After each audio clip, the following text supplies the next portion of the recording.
fact already reached Sambhal. As we were talking about it earlier, both Prime Minister Modi and Rahul Gandhi are expected to sound the poll bugle in the state of Uttar Pradesh, an extremely crucial point coming in at a very crucial juncture.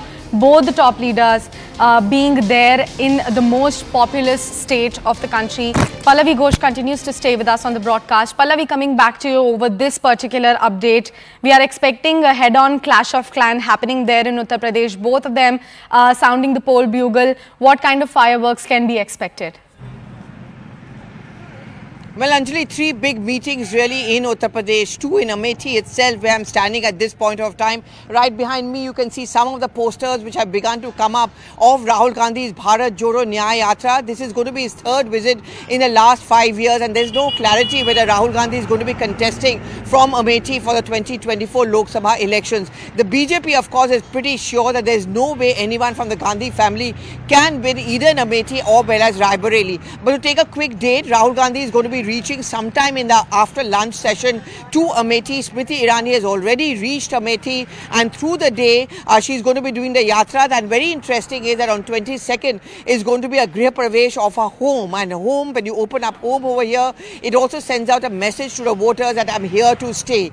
That's a deep messaging coming in from Smriti Irani. The Prime Minister just landed in Sambhal. This is the Kalki Devi temple's Shilanyas. That's also again very interesting because Acharya Lord Krishna, who was with the Congress party a few days back but has been expelled for 6 years for anti-party activities, was the one who had met up with the Prime Minister a couple of weeks back and invited him for this Shilanyas. So again, two messaging of course over here. UP matters, religion and faith matters, and also the fact that someone whom the Congress party did not value, and the anti-Hindu mindset of the Congress party, which is reiterated by the BJP, all of that will be brought into focus by these three big visits and the Prime Minister's visit, where several development projects are also going to be inaugurated in Lucknow.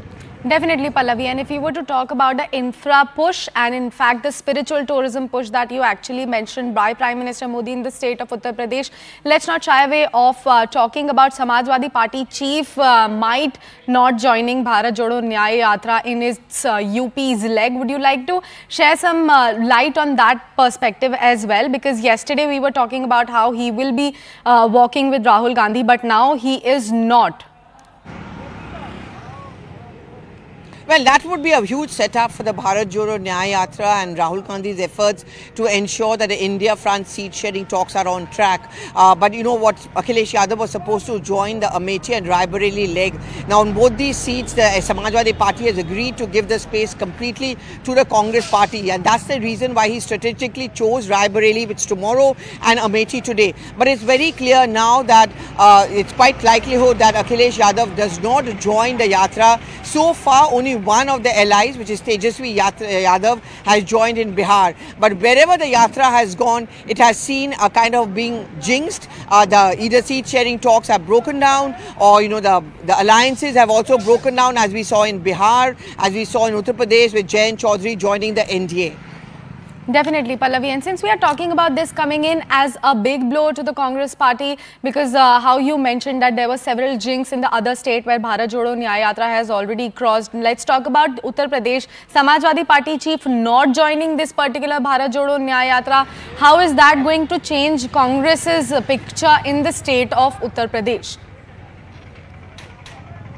Well, I mean, you know, if you remember the last assembly elections, UP ke ladke narrative had just not worked. At that point of time, Akhilesh Yadav and Rahul Gandhi had come together. UP is a different game as far as Lok Sabha is concerned. The development projects plus the Ram Mandir, these are likely to be the factors which could give a huge edge to the BJP. Well, BJP with its mission of 370 power also wants to ensure that at least 80 seats are won in Uttar Pradesh. There's a possibility that one which belongs to the Samajwadi Party, which is held by Dimple Yadav, goes into a kitty of the Samajwadi Party. Otherwise, Amethi seems like a no-show. Raebareli with Sonia Gandhi opting out could also be tough for the Congress party at this point of time. An alliance with the SP, at least in terms of sheer optics, would have sent out a message that all is not over as far as the India front is concerned. And you know, the Yatra's timing has been questioned by many of the stakeholders. That's why it was very important for the Congress that at least Akhilesh Yadav is seen by the side of Rahul Gandhi. That may not really really happen. So in terms of optics, certainly not a very good story to talk about. Right, Pallavi. And also let's talk about the areas that this particular Bharat Jodo Nyaya Yatra is going to be covering in Uttar Pradesh. All right, Pallavi, we'll request you to please stay with us because we are getting live visuals of Prime Minister Modi there in Sambhal. We'll bring more updates to our viewers with regards to the functions happening there and the preparations on the ground as far as Prime Minister Modi's mega address is expected in Sambhal. We can see the live visuals straight from Sambhal being flashed on our viewer screen. This is Prime Minister Modi, as you can see on your views, reaching Sambhal.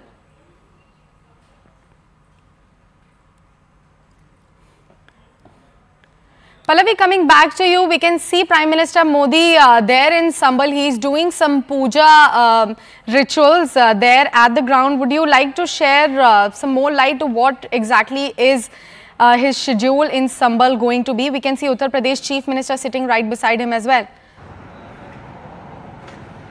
So, well, this is a Shilanyas of the Kalki Devi Mandir. In fact, there's an entire religion site or circuit is what the BJP is looking at, what the government is looking at, the Prime Minister himself is looking at. And after the kind of thunderous applause for the Ram Mandir, this is just yet another stream in it. And as I was talking about, politically speaking, it's significant because Acharya Pramod Kishore, who was a few days back with the Congress party, was the one who had invited the Prime Minister for this.